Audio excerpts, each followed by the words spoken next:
All right. Are we good to start?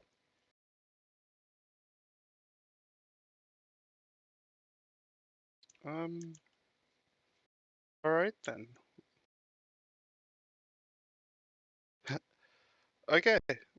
Well, hello everyone, and welcome to my talk on, well, how to crash a graphics stack pretty easily. It's actually really easy, but that's not really the point of the talk. The point of the talk today is to talk about how to do rendering at extreme render distances and ray tracing pretty much. So, what are the current problems with rendering? Well, the issue is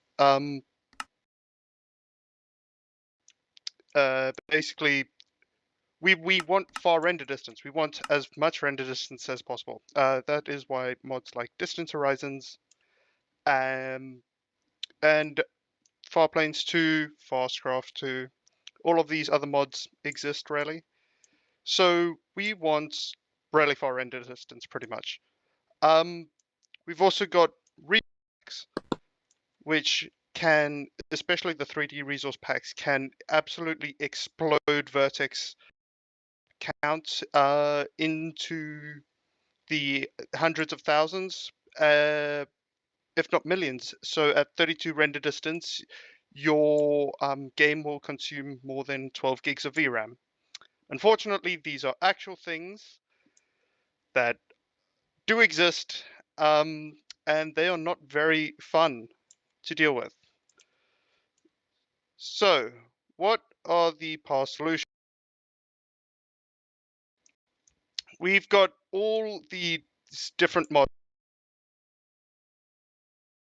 the game's rendering in some way or another. We've got, your standard Sodium, Canvas, Vulkan mod, Optifine, Fastcraft 2, and then the other two are Farplanes 2 and Distant Horizons, which both do rendering with LODs, which is a very critical part of the talk that will come on later.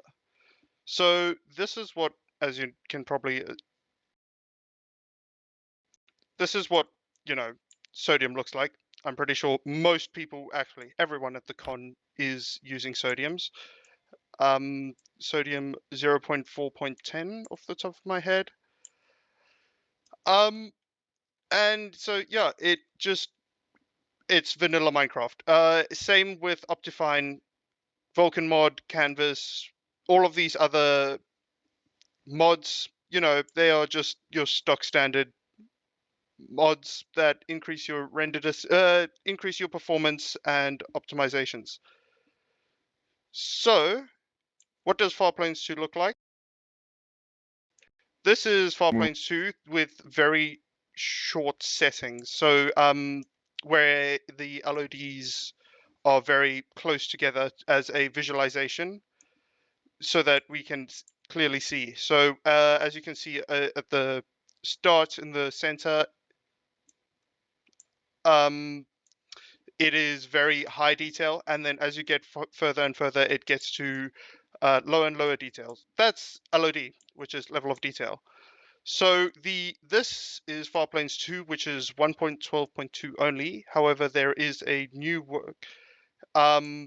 There is new work being done on a 1.16 version, I believe. I'm not entirely sure on the status of the Farplanes 2 mod, to be perfectly honest. However, the next main thing that I'm willing to bet a lot of people know is Distant Horizons, which is a very popular LOD mod that adds, well, level of details. This is, I believe, 512 render distance. And as you can see over here, it's LODs. So any stuff that's really far away gets put into small quads, and well, that's pretty much it. So how do we solve render distance? There are a bunch of issues with solving render distance. Firstly is CPU processing power. CPU-driven solutions are very suboptimal because they do not scale with the hardware, specifically GPU hardware.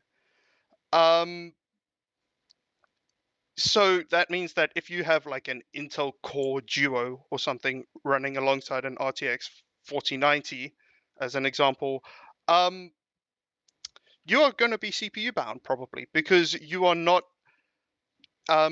exploiting your GPU to the full capabilities. The next major problem with render distance is that without LODs, it is n squared complexity, meaning that as your render distance increases, so does the amount of geometry that you need to render. And well, it doesn't do it in a very nice way to computer memory or computational resources. N squared is very bad in algorithms. You probably don't want n squared, especially if you're wanting to render, an entire Minecraft world. The existing solutions for CPU-driven, so the way that Sodium, Optifine, Vulkan, all of that works is very hard to multi-thread with the given way. With the current implementations, the only implementation that is not is Bedrock Edition that uses a multi-threaded BFS search. So that is why they can they can render at 96 render distance and be just fine. I say just fine running at 30 FPS at like potato GPU usage. So what have I done to solve this? Well, I have made a mod. I don't know how many people know this. I've made a mod called NVIDIA, which, is an NVIDIA only rendering mod. It does, GPU driven rendering. It's got a 2-pass rendering solution calling pipeline, very similar to Nanite, we will talk about in a bit. It uses mesh shaders, it is a 2-pass culling, meaning that it calls the sections, then the regions. It calls the regions, then the sections, and not yet the meshlets. So it uses something called mesh shaders, which is a semi-new feature for a lot of GPUs that is basically a compute shader attached directly to a vertex shader. And what that means is that we can start doing very silly stuff. So, this is what NVIDIA looks like, rendering a 14 gigabytes of terrain data using half a terabyte per second of memory bandwidth on the GPU. I do not know how much geometry that is, but half a terabyte per second of memory bandwidth. It's a lot. It renders a lot of geometry. This was running at 60 FPS, 60 to 80 FPS. I couldn't fit any more terrain in like GPU. It was memory bound. Without adding or doing better vertex compression, you are limited by the amount of memory that your GPU has to render the Minecraft world. So half a terabyte of memory bandwidth on the GPU chip itself. Per second, it's using half a terabyte of bandwidth. As I said, I haven't been able to run into a computational limit with this. It's all to reach below 60 FPS. It has always been just VRAM, always VRAM bound. However, this is not enough, not even close. So we want to solve render distance. That is having it, render far like 128 chunks is good, but it's not good enough. The aim of the talk was infinite render distance. That is not infinite. So no LODs means O n squared scaling. We need LODs. LODs have issues. You saw with the distant horizon screenshot, if you zoomed in, you could see it on the side there. If you saw, you could see individual quads. However, if we look at the NVIDIA slides, there are no LODs in NVIDIA. As you can see, each individual quad is rendered individually, meaning that there is no detail lost. Even when you zoom in to the image, it is still pixel accurate to what the actual geometry is. So yeah, we need LODs. They are a key requirement. So how do we solve this? We need subpixel LODs. Pretty much. So that is the LODs are less than a pixel in size. Thus, you can't actually notice any difference between LODs and pure geometry. That is perfect. So this is very similar to Unreal Engine Nanite. I'm not sure how many people know a rough internal working of Nanite, so we'll get into that. But yeah, so subpixel LODs are very damn good and are the solution, because LODs basically equal log n scaling with geometry, with respect to render distance and geometry. So Nanite, I am not going to explain the entire Nanite pipeline. It is a very complicated beast, made by a company with a lot more money than I have, unfortunately. So, what Nanite does is it also does a two-pass occlusion culling.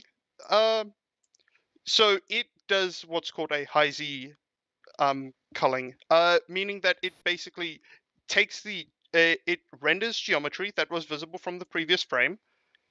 It generates a high Z buffer from the depth buffer, which is basically create half the image size and take the minimum depth of the 2x2 pixels that you are sampling from. That is a high Z buffer. What that does is it allows you to do basically, you can sample a point on the high Z buffer and test if that point is visible, no matter the size of your AABB bounding box. So it also has sublinear scaling, or also known as subpixel scaling. What that actually means is that a subpixel is basically you can't tell the difference between if you were rendering geometry directly, so in 10,000 quads, or a single pixel. You wouldn't be able to tell the difference, basically, because, well, your monitor only has a certain amount of resolution. So Nanite also does deferred material rendering. So that means is that it doesn't have a fragment shader. It does the fragment shader in the deferred paths, meaning that the complexity of the fragment shader is only dependent on its scales with your screen size, not the amount of geometry that you are rendering, which is also really good for performance. They also surprisingly do software rasterization on any triangles that are less than 32 pixels. They just chuck it in a compute shader and call it a day, and they say it's 3 times faster than hardware rasterization, which is pretty damn impressive if you ask me. So what about my solution? We need and want subpixel LODs.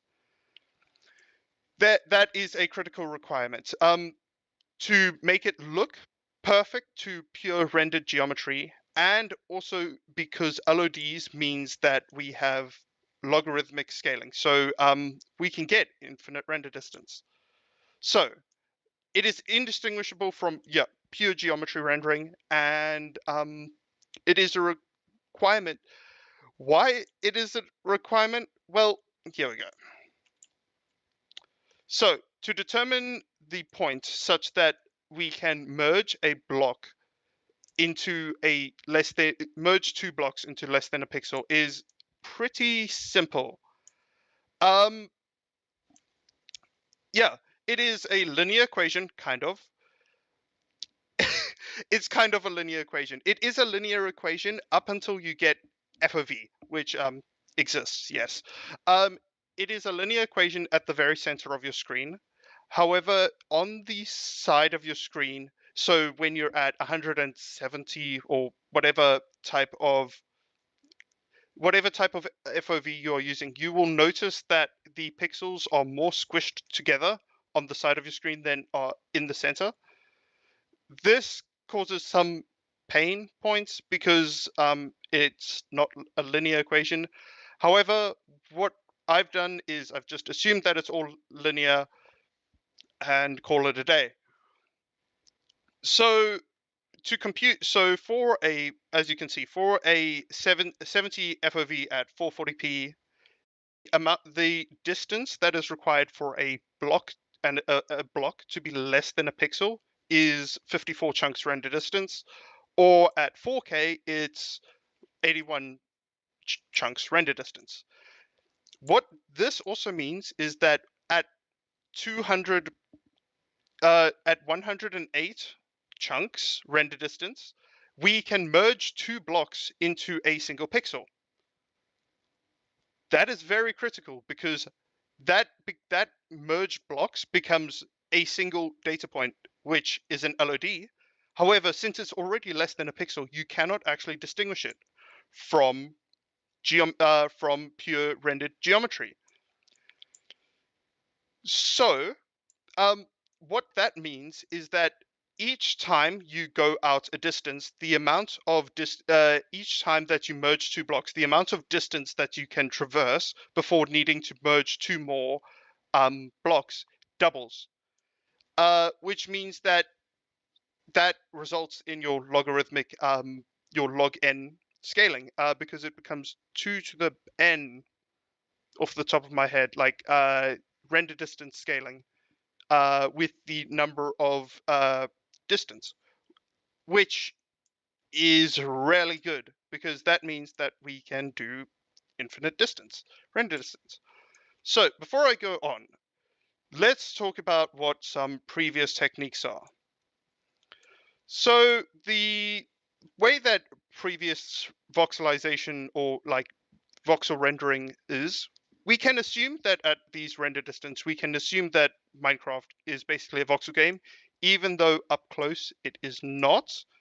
As you can see, like especially with mods like the cleaved blocks from Yitter and other things, they are not voxels. They have angles and other shapes.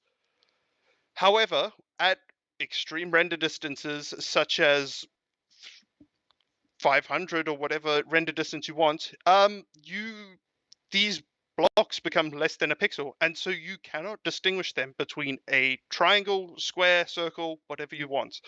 It all just becomes one. So what are the previous render techniques? The previous rendering techniques use either a VA, like a sparse voxel octree, a normal octree, a brick map, or some other dynamic acceleration or static acceleration structure. These are very good in changing scenes where geometry is changing, etc., because they can be created on the fly. There is a different technique though that is pretty common among like static scenes. I'm not entirely sure, but it's called ray marching, or using SDF, which stands for sign distance fields, ray marching. So I've got some examples of how SDF works in 2D. And so as you can see, it takes a you start your ray, you sample the biggest circle available until you hit some geometry, and then you just step to that point, rinse and repeat up until you hit something that is less than some epsilon distance. You can see in both of these examples roughly how they work and how they are dynamic. This is not good enough. This is the fastest way you can render something, kind of.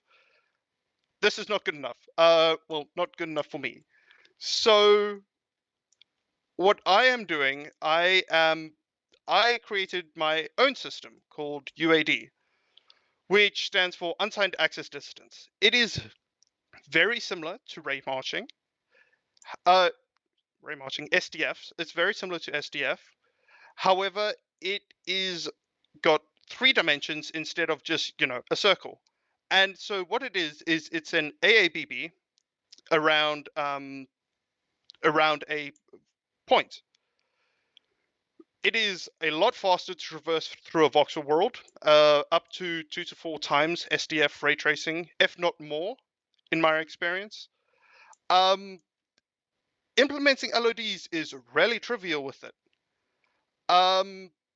Like, as I'll explain in a bit, it's really trivial to implement LODs because you can just halve your render distance.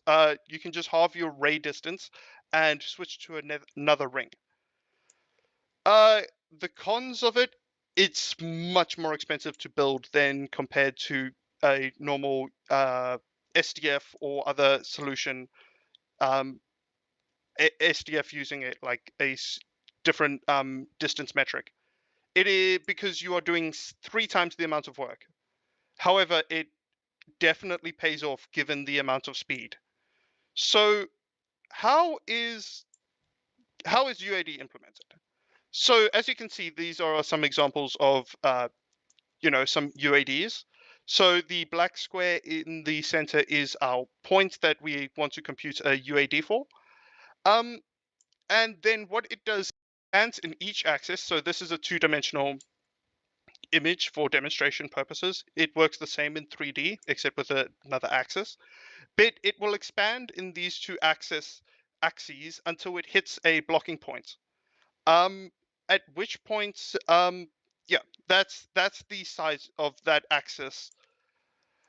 And so, yeah, so it means that when you cast a ray through it, you can accelerate straight through a lot more geometry than you can if this was, you could only be bounded by a square or something.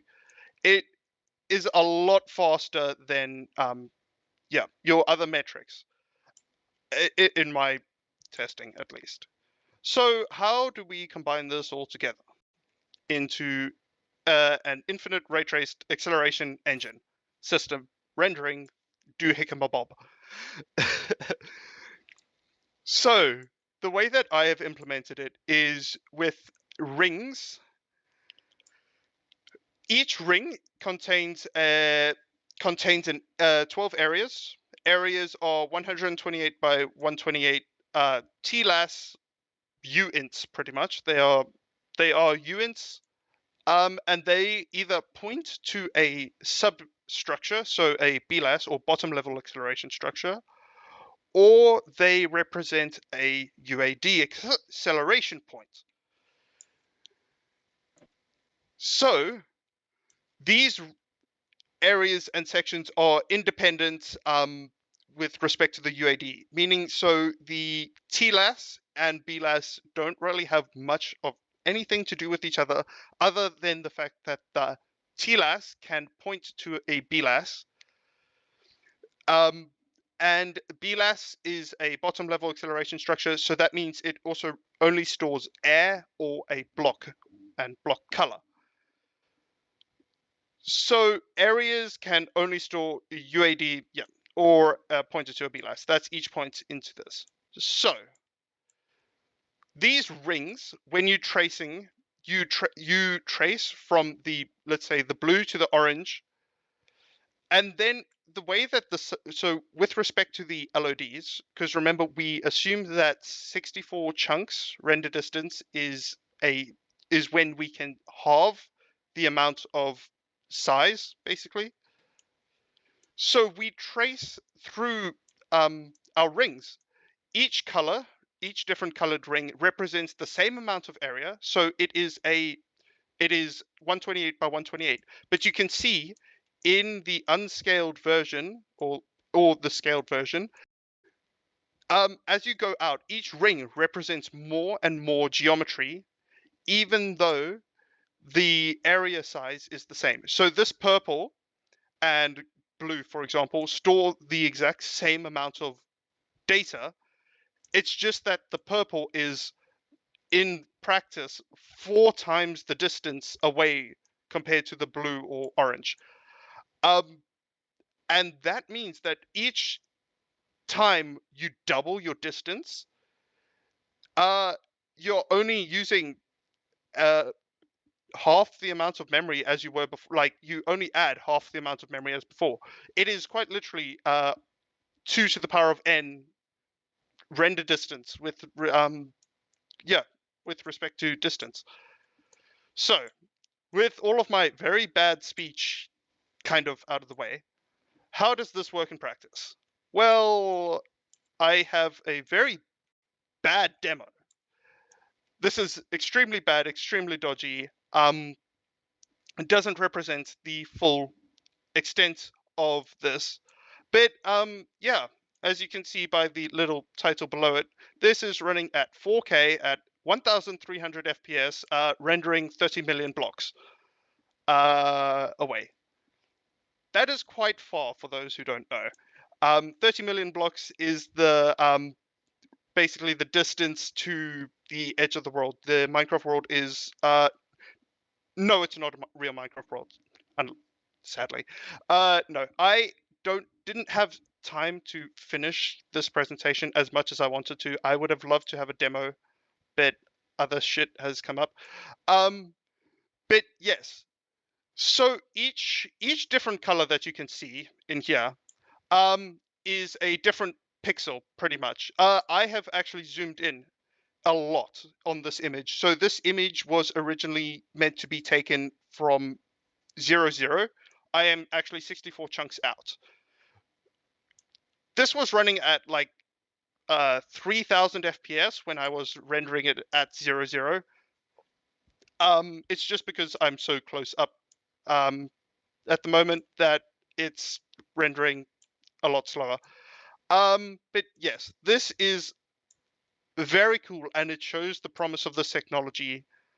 Yeah, it shows that it is possible to render Minecraft at an infinite render distance on a pretty much any type of hardware. Give it so this GPU that I was using was a 3080 Ti. However, I don't think people will be running 4K 1300 FPS Minecraft. You could easily do you know, a 60 FPS 144p pretty on I'm not entirely sure or whatever 144p 1440p whatever you want to do.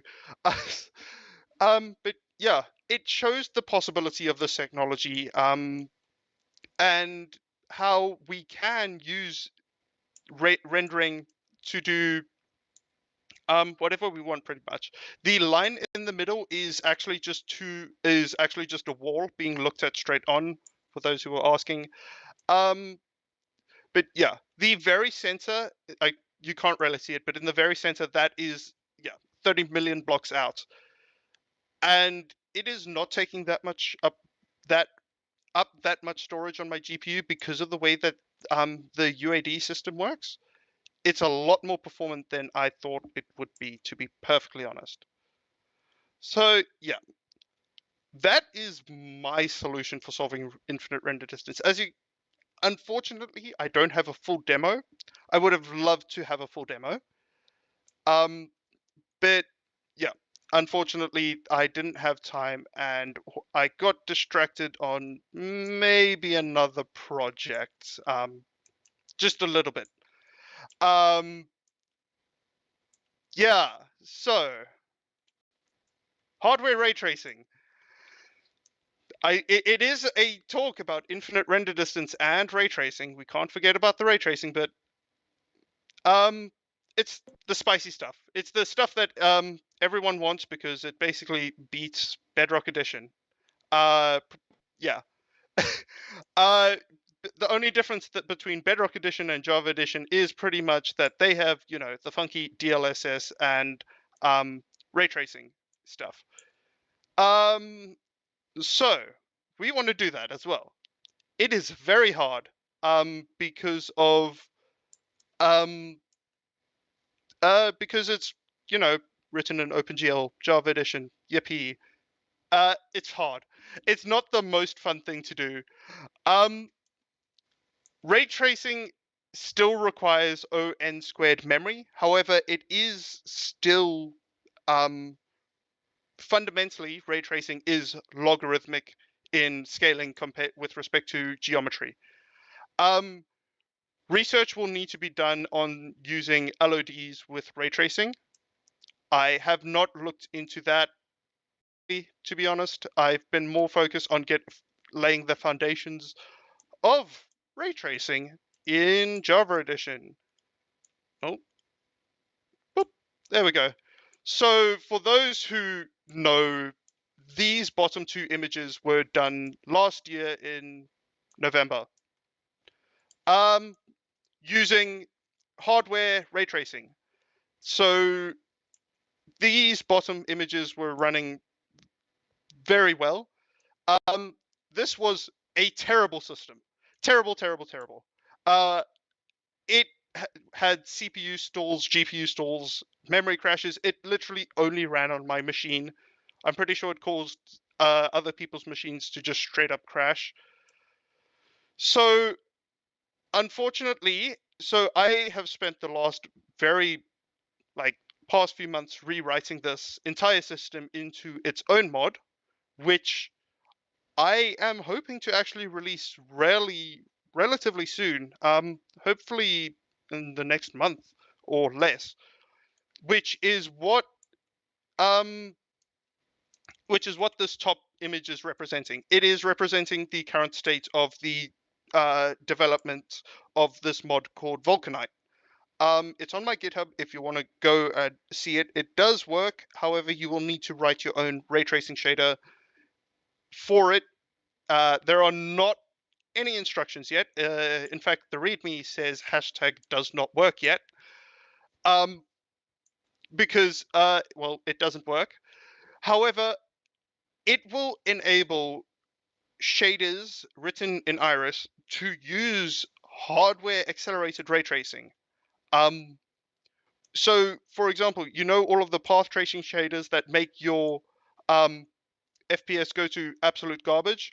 Well, this can run those absolute. This should, if done correctly, mean that those absolute garbage FPS shaders can run at, I don't know, 60 to 120 FPS at over 32 render distance. In my testing, I'm actually not entirely sure why Bugrock or Bedrock, whatever you want to call it, only supports ray tracing up to 24 render distance, because it is the ray tracing hardware is very clearly capable of doing so much more. Last year when I was testing the system, I was able to get I'm not really sure how much render distance, but it was insane of render distance using pure ray tracing at 32 samples per pixel, and it was still outperforming Bedrock Edition. It's insane what this technology has to offer, and I'm really happy I can work on it. And it is possible to add ray tracing to Minecraft, and who knows in the future. So we could potentially even add DLSS, everything and anything that we want to Minecraft in the future. Yeah, that's pretty much it. Unfortunately, I don't have much else to talk about except what's next. So what next? I would love to try and continue to develop these things. Like Nvidium. So Nvidium is still very early stages. It doesn't even do half of the things that it should be doing to improve performance. For example, I was doing some statistics actually earlier today on a laptop. It was only rendering 40 million quads, which is not a lot. It is a lot, but it's we can do so much better with something called meshlet culling. So a meshlet is a mesh of 32 triangles, and we can use those high Z buffers that I was talking about earlier to cull them and do inline instancing on 3D resource packs. What 3D resource pack inline instancing means is that earlier I was talking about how these 3D resource packs just explode geometry. Like you can't even do 32 render distance without your VRAM and your entire other system RAM filling up. With inline instancing, you can probably do 3D resource packs up to whatever render distance you want at any resolution. So that means that what we want pretty much is nanite bit for Minecraft blocks, because I think that would just look so cool. That's my end goal, is to basically make nanite for Minecraft along with infinite render distance. I think that will be really cool. Get ray tracing all done. But what is next? I want to finish up integrating Vulkan into the Iris pipeline is my goal. Adding some new stuff to the Iris pipeline is something that I really would like to do. Give shader developers access to more stuff so that they can do more cool things like they already do. I don't know if you've seen some of the shaders, but shaders like Kronos um, are more photorealistic than Blender.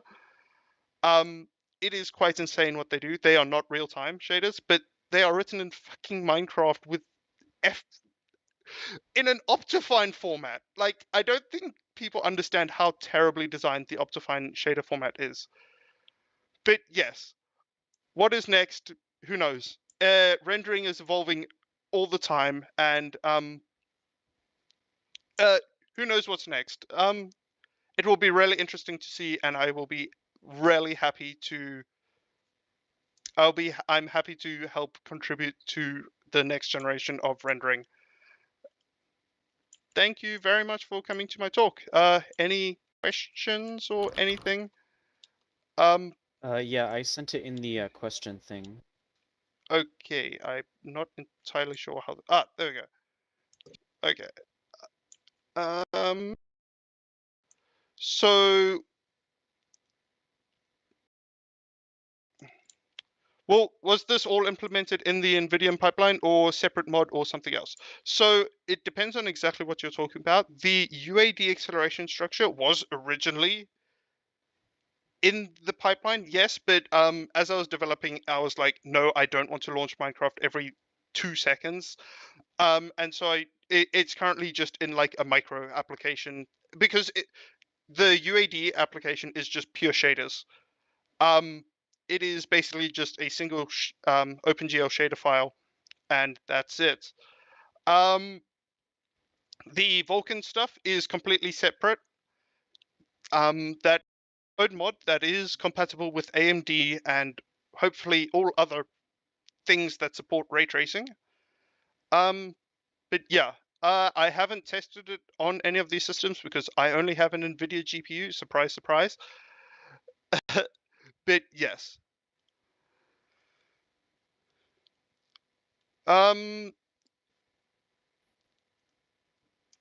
Is there any hope of those of us on older NVIDIA cards and AMD to achieve these insane render distances? With NVIDIA, no.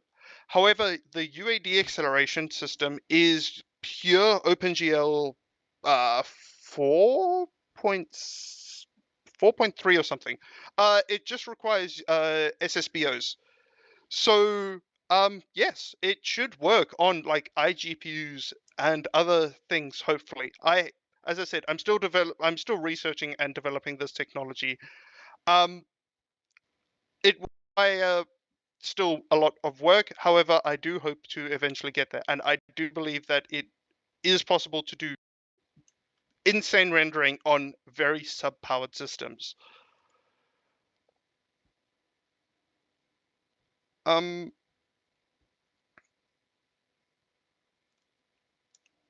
Approximately how much will decrease CPU and RAM usage? Not entirely sure what you mean by this, but doing a GPU driven pipeline means that the CPU is basically free to do whatever it wants. So for example, NVIDIA can stabilize your frame times quite a bit because it doesn't have to write out a command buffer per frame for every chunk that it's rendering 3 times. It's a bit finicky and complicated, but yes, it will decrease the amount of RAM. Maybe it depends on implementation specific details that I'm not entirely sure of. Okay. Yes, it should. TM. At the moment, no. At the moment, no, because Vulkan interop is for some reason OS specific. Yippee! That means that I need to write a memory allocator implementation for Linux, pretty much. But other than that, yes, it should just work on Linux.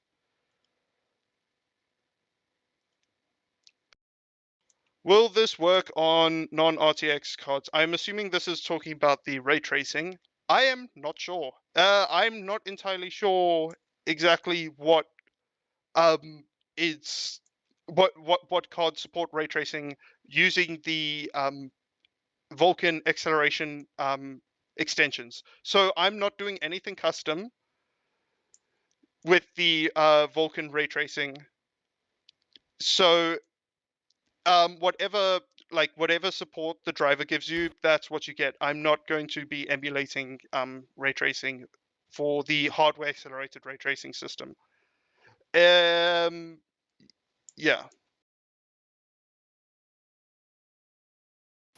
How does ray tracing demos? It's a rewrite, pretty much. The old Iris ray tracing demos, which I wrote, were complete and utter garbage. Like absolute. If someone was trying to use that in production, that is a god awful idea. No, the old Iris ray tracing demos were terrible. They had CPU and GPU stalls all over the place because that was the first time I had used Vulkan. I didn't know how to do anything pretty much. And so yeah, they were absolutely terrible. It had memory leaks everywhere, would crash. So how is it different? It's faster.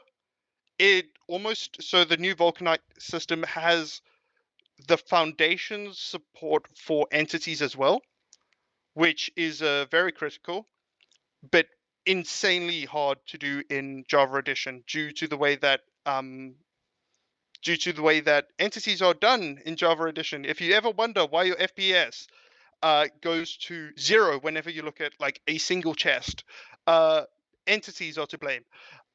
It's terrible. It's absolutely terrible. The way that tile entities are rendered in Minecraft. But yes, so it's a lot better. It's a complete rewrite. It's multi-threaded. The new Vulkanite render system is all multi-threaded. Yeah.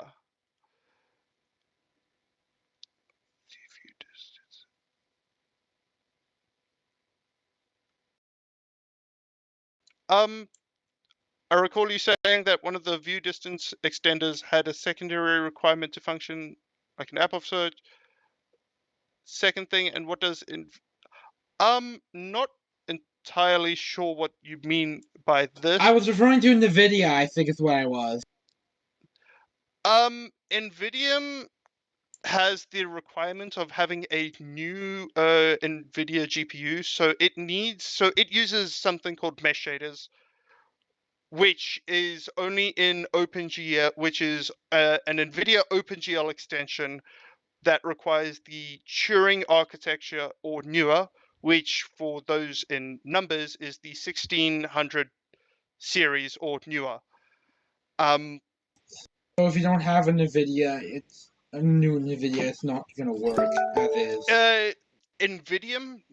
No. That is why I called it NVIDIA, because I wanted to tinker with these new technologies that I had never seen used before in any other game.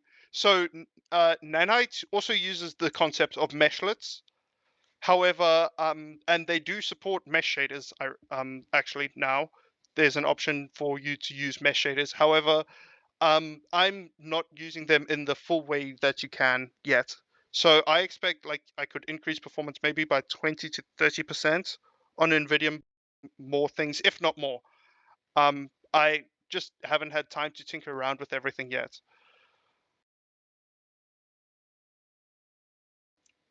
Oh, that's a big text. Is this assuming that all blocks are voxel shapes incorrect? For example, if I had a horizontal plane of leaf block screen, yep. On a horizontal plane of diamond blocks, blue represents the leaves as fully opaque. Yes, actually, this is absolutely correct. You cannot. So one thing that I wanted to add to the presentation, but once again, no time, was how to do LODs on voxel geometry. So the current plan that I have is to take into account the transparency of the object, or the amount of area that an object covers per axis, and then make it a probability field of whether a ray passes through that block or not. And that would give the effect of being some stuff being transparent and some stuff not. And it would mean that, yes, leaves, even at extremes render distance, you might be able to see through. Same with scaffolding, actually. If you say scaffolding, I wouldn't recommend, because scaffolding has 34 quads per block, which is just an insane amount of geometry for a vanilla block. But yes, if you cover like at Y 300 or something and look down, even if you fly way up, you can still see through it. So yes, that is something that I did want to emulate. What has the 34 quads per block? No, scaffolding. It's actually insane. Yeah, no, scaffolding is very intensive. It's kind of dumb. Can you use ray tracing to figure out what's 9 plus 10? Probably. How will mod compatibilities with Vulcanite, also global initial? So mod compatibility should be near 100%. So at the moment it's the same as NVIDIA, where it just mixes into the sodium chunk builder and extracts the geometry from that directly. So yes, I don't see any incompatibilities directly. As for global illumination, when, that would be up to shaders and shader people to implement. I am not a graphics person. Ironically, I don't know how to do pretty shaders. I really struggle with making stuff look nice. I can make stuff run fast, but not look good. As for global illumination, I would like to try and provide as much support as I can for stuff, for shader packs and shader people to implement stuff like Lumen, which I think would be really cool, and or other really dumb things like DLSS 3.5 and other really weird things that no one ever thought would be possible in Minecraft.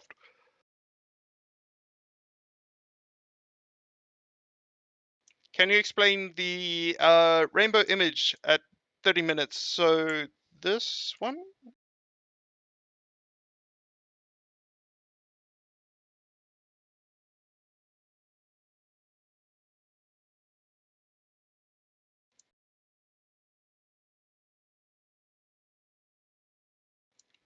This rainbow image, I'm assuming, or do you mean the other rainbow image on the last slide?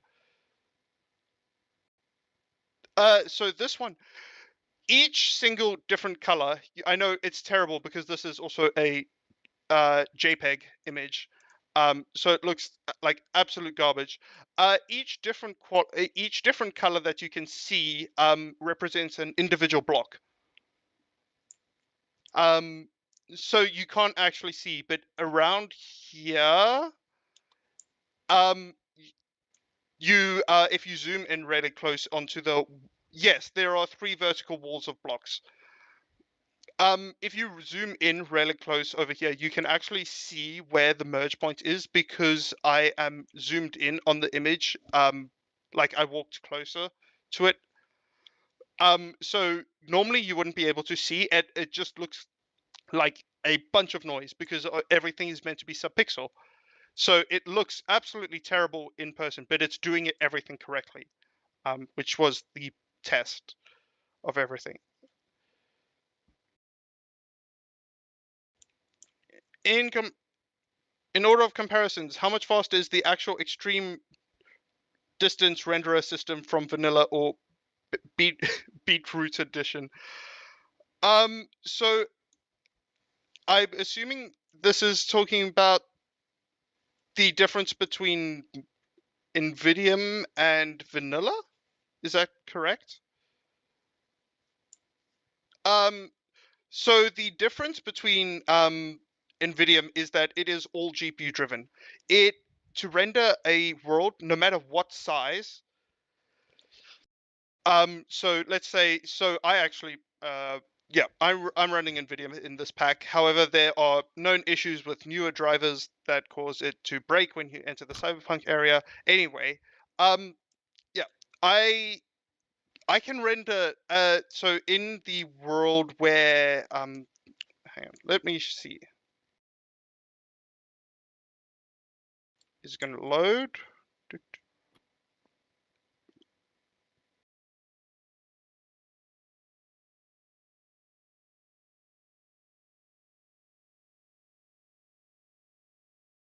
There we go. So, in this world, this is rendering an, I'm not even sure, this was rendering like 12 gigabytes of terrain geometry per second, per frame or something. It was dumb. It was only around 50 OpenGL render calls. It was like not, so it was all GPU driven, meaning that the amount of render calls is the same no matter how much you're rendering, which is not true for any other mod really. Yeah. So GPU driven like rendering means that you make the GPU do all of its own work. It generates its own work pretty much. So no matter how much you are rendering, it is all the same amount of draw calls. For the ray tracing, what GPU did you test on, and what would you expect the lower end ray tracing GPUs? I do not know. I have a 3080 Ti and a 3070 Ti laptop. That is all my testing equipment I have. I haven't even tested it on the 3070 Ti laptop. Well, I have, but like it runs fine. I don't have any low end GPUs to test with, sadly.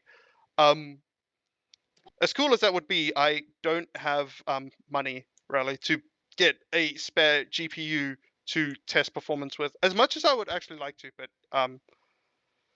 I can't. As much as I would like to try and test and optimize for these lower end GPUs, the best I can do is just open MSI Afterburner and do 20% power.